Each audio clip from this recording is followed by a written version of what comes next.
The church was packed, every pew filled with devoted worshipers who had come to hear Pastor Ricardo deliver his Sunday sermon.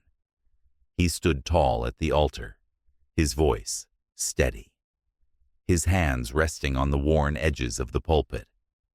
His wife Amara sat in the front row, watching him with admiration. The air carried the scent of burning candles and fresh flowers from the altar arrangement. Then the church doors burst open, the loud bang of wood hitting the wall silenced the choir, and heads turned toward the entrance. A man stood in the doorway, his breathing ragged, his eyes burning with fury. Luna. His steps were heavy as he walked down the aisle, past stunned faces and whispered prayers. His fingers twitched at his side. Every step forward brought a new W of tension. Ricardo's hands gripped the pulpit. His stomach tightened. His heart hammered in his chest. "You promised me." Luna's voice cracked, slicing through the silence murmurs, spread through the congregation. Amara turned sharply toward her husband, confusion and fear flashing in her eyes. "Ricardo, what is he talking about?" Her voice wavered barely above a whisper. Ricardo's mouth opened, but no words came out. The weight of his secrets crushed any response he could have given Luna. Took another step forward, his hands trembling. "You told me you would leave her," he said, his voice breaking. "You told me we'd be together." Gasps rippled through the church. Ricardo closed his eyes for a brief moment, inhaling sharply. He knew this moment would come, but he had convinced himself he had more time. "Luna, please," he finally spoke, voice low, pleading. Luna shook his head, his breath uneven. "You lied to me for 7 years. I waited for you. I loved you, and you were never going to leave her." The congregation sat frozen in shock, their gazes darting between the man with the desperate eyes and the pastor they had revered for years. "Luna, we can talk about this," Ricardo said, stepping forward slightly. "Talk." Luna let out a bitter laugh. "There's nothing left to say." His right hand lifted from his side, a flash of silver. A collective gasp filled the church as the gun came into view. Amara's hand flew to her mouth, eyes wide with terror. Ricardo's breath caught in his throat, every muscle in his body locking in place. "You lied to me," Luna whispered, his voice raw with pain, and then he pulled the trigger before the story, to how Ricardo got here. Ricardo knew from an early age at 16, the realization had settled into his bones like an unshakable weight. His eyes followed the movements of his male classmates, his stomach tightening whenever his best friend laughed.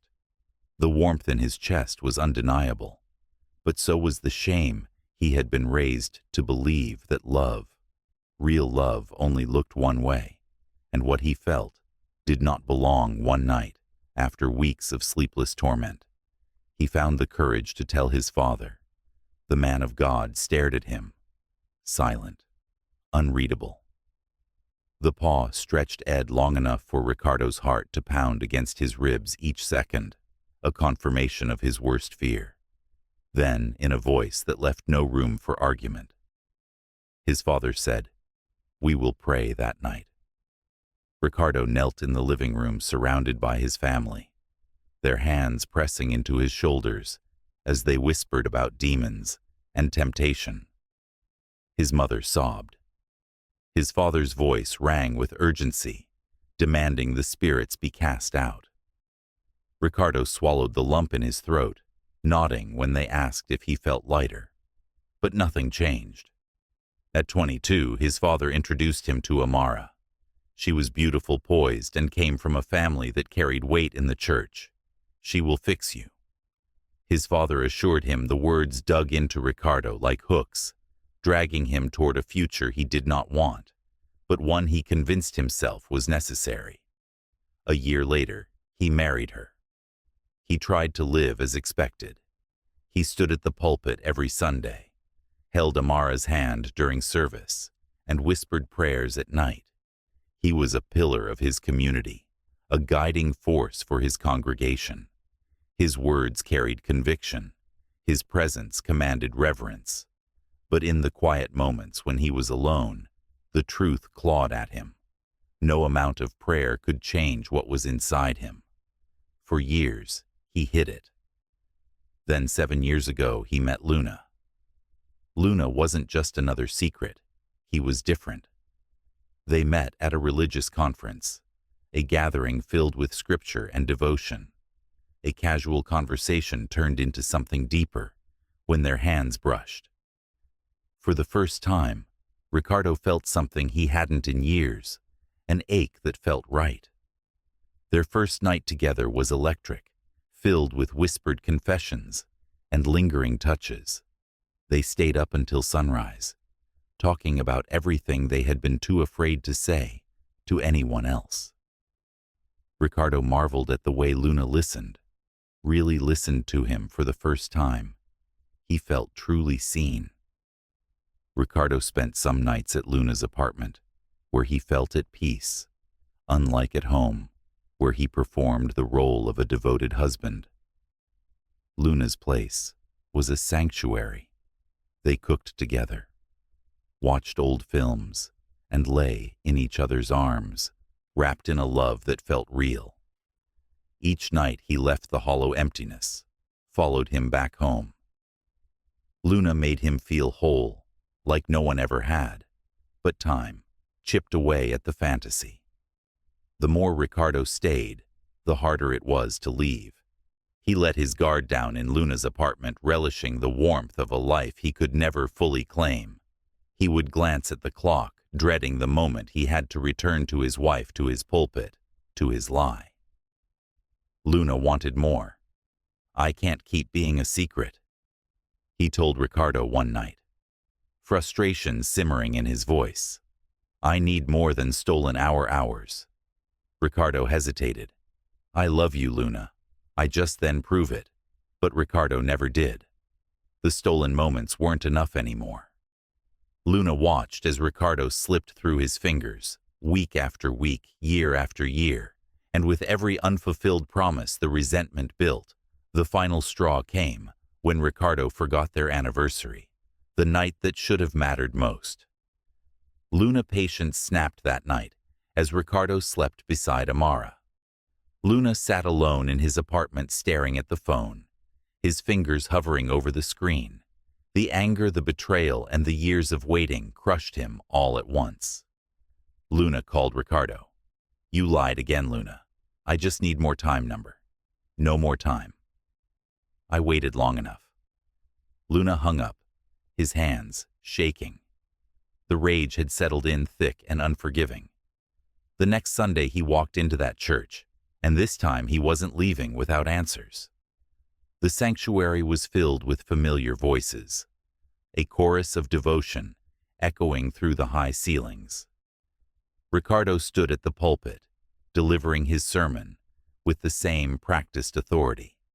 But even as he spoke of faith, of righteousness, of the path to salvation, his mind drifted.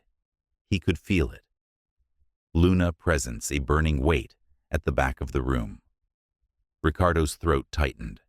He forced himself to focus, but his voice wavered for the first time in years. The congregation didn't seem to notice, but Luna did. His arms were crossed, his jaw clenched. He wasn't here to listen. He was here to be heard. The service ended, and Ricardo barely had time to catch his breath before Luna cornered him in the hallway. "We need to talk." Ricardo's pulse hammered. "Not here then, when? Because I'm done waiting. Ricardo, I'm done sneaking around. I deserve more than this." Ricardo glanced around, panic creeping in. Amara stood a few feet away, speaking with one of the deacons. "Please, Ricardo," whispered his voice, barely audible. "Not now." Luna's expression hardened. "Then, when it's convenient for you, when no one else is watching. That's not love." "Ricardo, that's cowardice." Ricardo had no response because Luna was right. Luna exhaled, the last of his patience slipping away. I loved you, he said. I would have given you everything, but you chose this lie over me, over yourself. Ricardo opened his mouth, but before he could speak, Luna was gone, walking away with a finality that left a gaping hole in his chest. Ricardo watched him disappear through the church doors. A part of him wanted to chase after him, to drop to his knees and beg him to stay. But the weight of his father's teachings, the expectations of his congregation, the fear of what the truth would cost him, they all held him in place as the doors shut behind Luna. Ricardo knew he had lost the only person who ever made him feel whole, but the pain wasn't enough to make him change. Not yet. 1 month later, Ricardo sat in his car outside Luna's apartment. The city hummed around him. Neon lights flickering, laughter drifting from nearby bars. He should have left, should have turned the key and driven home. But home was a lie, and he wasn't ready to let go of the only truth he had ever known. He stepped out, inhaling the crisp night air. Each step toward Luna's door felt like walking into a battlefield, his heart a frantic drum in his chest. When he knocked, there was no answer. He knocked again, harder. The door swung open. Luna stood there, arms crossed, his face unreadable. The warmth Ricardo once saw in his eyes had cooled into something distant, something cautious. What do you want? Ricardo swallowed you. Luna scoffed, shaking his head. No, you want both worlds, Ricardo. You want me in the shadows and her in the light. I told you I'm done. Just hear me out. Ricardo pleaded. I need time, 3 weeks. That's all, I swear to you, Luna. I'll tell her. I'll come clean. I just need you to hold on a little longer. Luna exhaled, stepping back 3 weeks. And what happens when that time runs out? Another excuse, another delay. No. Ricardo said, his voice breaking. I promise you, I'll do it. I need to do this right. Luna watched him for a long moment. Then, without a word, he stepped aside, letting Ricardo in. Ricardo knew words weren't enough. Promises had lost their weight. He needed to show Luna he meant it. The next day, he skipped a church event, something he had never done before, and spent hours finding the perfect gifts, a leather-bound journal, because Luna loved to write a watch, elegant, but not flashy, because Luna always complained about losing track of time. A bottle of the cologne Luna wore on their first night together, because Ricardo wanted to remind him of the beginning, their beginning when he arrived at Luna's apartment. Luna eyed the bags, suspiciously bribery. Now. No, Ricardo said, setting the gifts on the table, just reminders of us, of what we are. Luna's fingers traced the watch's smooth surface. He didn't speak, but he didn't push the gifts away either. That was enough by Friday. Ricardo had arranged everything. He booked a cabin in the mountains, secluded, peaceful a place where they could be themselves, if only for a weekend. When he picked Luna up, there was hesitation in his eyes, but he got in the car. The drive was quiet at first, the tension between them thick, but as the city faded into winding roads and towering trees, Luna relaxed. He let the wind whip through the open windows, the smell of pine and earth filling the car. This place better have decent food, Luna muttered. Ricardo grinned. I stocked the cabin myself. Got your favorites. Luna gave him a sideways glance. You remembered. Of course I did. They reached the cabin just as the sun dipped below the trees, casting golden light over the wooden porch. Inside, the fireplace crackled. The air scented with the promise of warmth. Ricardo had planned everything down to the last detail. Luna's favorite wine-soft blankets draped over the couch. Jazz playing low in the background. For the first time in weeks, Luna smiled that night. They cooked together. Luna stood at the stove stirring the pasta, while Ricardo watched, leaning against the counter. It was easy domestic, something they should have had all along. "You're staring," Luna said without turning around. "I know, I missed this. I missed you." Luna paused, then sighed. "You still have 2 weeks if you don't tell her, Ricardo. I will." Ricardo cut in. "I swear to you, Luna, I'm not losing you." Luna nodded but said nothing more. The weekend was stolen. Time. A dream they both knew would end, too soon. They hiked in the mornings, bodies moving in sin hands, brushing but never quite holding in. The evenings they sat on the porch, watching the stars, wrapped in a silence that spoke louder than words, on their last night. Ricardo pulled Luna into a slow dance. No music playing, just the rhythm of their breathing, the beating of their hearts. "I don't want this to end," Ricardo whispered against Ray's temple. Luna pulled back slightly, searching Ricardo's eyes. "Then don't let it." Ricardo knew what he had to do. 3 weeks, that was all the time he had left to set things right. It was 1 week after the day Ricardo had promised Ray that after this Sunday service, he would finally tell Amara the truth. Finally ask for a divorce. He had rehearsed the words and envisioned the confrontation. Instead, he stood at the altar reading scripture as though nothing had changed. Luna had waited out inside the church, breath-shallow eyes burning. He had believed Ricardo, before countless times this time, had to be different. So he waited, and when Ricardo started his sermon, Luna realized the truth. Ricardo would never leave her. His body felt weightless, like he was floating outside of himself, watching his own life play out, like a cruel joke. Every sacrifice, every whispered PR promise, every stolen moment, all of it meant nothing. The pain had hollowed him out, leaving only raw, seething betrayal in its place. He walked through the church doors with a gun hidden beneath his jacket. His heart pounded, his hands slick with sweat. The murmurs of the congregation faded as the doors slammed behind him. Heads turned. Whispers rippled through the pews. Amara, sitting in the front row, glanced up at him with confusion. "Who is this man?" she asked Ricardo, voice laced with concern. Ricardo's mouth opened, but no words came out. His face, so practiced in calm, so rehearsed in control, was crumbling at the edges. "Amara, I can explain." Luna let out a bitter laugh, the sound slicing through the stillness. "Oh, you can explain now, after 7 years of lies, after you promised me the congregation was frozen in their seats, afraid to move, afraid to breathe." "Luna, please," Ricardo whispered. "Let's talk about this talk." "Talk." Luna's voice cracked. "I gave you everything, my time, my love, my life, and you were never going to leave her, were you?" Amara's eyes widened as she turned back to Ricardo, her fingers gripping the hem of her dress. "Ricardo, what is he talking about?"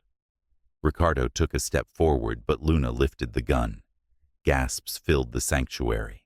A child whimpered somewhere in the back. A woman covered her mouth, eyes wide with horror. "Don't move," Luna warned, his voice trembling. "Don't lie to me again." Ricardo's hands came up, palms out. "Luna, please, just listen. Listen." Luna's grip on the gun tightened. "I listened to you for 7 years, Ricardo. I listened when you told me to wait. I listened when you swore. It was only a matter of time. I listened when you begged me to hold on, when you looked me in the eye and promised tears burned at the edges of Ray's vision." His hands trembled. "Put it down," Ricardo pleaded. "You don't have to stand up there and preach about righteousness when you've been living a lie." Luna's voice wavered. His arms shook. "I waited for you. I loved you, and you never even had the decency to choose me." Amara's breath hitched. "Ricardo, is it true?" Ricardo's silence was answer enough. The air felt sharp, each second stretching longer than the last. A bead of sweat rolled down Ricardo's temple. He could hear his own heartbeat in his ears, thunderous, relentless. Luna sucked in a breath, his whole body trembling. "Say it, Ricardo, tell the truth. Say the words." Ricardo opened his mouth, his tongue thick, his throat dry. He had spent his whole life lying, weaving himself into a story that had never belonged to him, and now, faced with the wreckage, all he had left was the truth. Yes. The word barely left his lips, but it shattered everything. A choked sob escaped Amara as she stumbled back. Her hands trembled as they clutched at her chest. The congregation sat in stunned silence, their eyes darting between the man they revered and the man who had just exposed him. Luna let out a breath.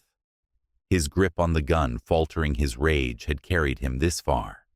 But now, as Ricardo stood before him, stripped of every illusion, the weight of it all came crashing down. His hands shook violently. His chest heaved. "You ruined me," he whispered, voice cracking. "You ruined everything." Tears slid down Ricardo's face. "I'm sorry." The gun wavered. A sob racked through Luna's chest. The church walls closed in on him. The judgment, the whispers, the lies. His body shook under the weight of it all, and then a single deafening crack split the air. Screams erupted, chaos swallowed the sanctuary. Shantae collapsed to her knees, clutching her mouth in horror. The congregation erupted in panic, people scrambling, tripping over pews, shoving to get away. Ricardo gasped, staggering, clutching his shoulder. Blood bloomed across his shirt, warm and seeping, his breath stuttering. The world spun around him. Luna's eyes went wide, his own hands trembling as he stared at the smoking gun. His chest heaved, his breath ragged, his face contorted in anguish. I didn't mean." His voice barely registered over the screams. Ricardo's knees buckled, and he collapsed to the floor. Amara was at his side, instantly cradling his face in her hands, tears streaming down her cheeks. "Ricardo, stay with me, please," she sobbed. Ricardo's lips parted, his breath shallow. I never meant to hurt you," he whispered. "I'm sorry." His eyes fluttered shut, just as the sirens grew closer. The police arrived moments later, the paramedics rushing in. Luna had fled, disappearing through the back doors of the church, lost in the chaos 3 weeks later, after an intense manhunt. Luna was found hiding in a small vacation house on the outskirts of town when they took him into custody. He didn't resist. He didn't cry. He just sat there staring at the floor as if everything had already been taken from him. The news spread like wildfire. The pastor with the secret life. The forbidden love. The tragic end. Amara never spoke publicly about it. Some say she knew, some say she didn't, but she never set foot in that church again. In the courtroom. The once confident man who had walked into that church with rage in his heart now looked hollowed out, a shell of who he used to be. His eyes, once filled with fire, were empty, dark circles etched beneath them. The weight of 2 weeks on the run and endless interrogations taking their toll. Amara sat in the front row, rigid, her fingers gripping a folded tissue that remained untouched. She had wept all she could now. She was here for closure. The congregation, those who had once seen Ricardo as a pillar of righteousness, filled the seats behind her. The air was thick with anticipation. The prosecutor stood, her voice crisp, unwavering. Luna Jefferson walked into that church on a Sunday morning and shattered lives.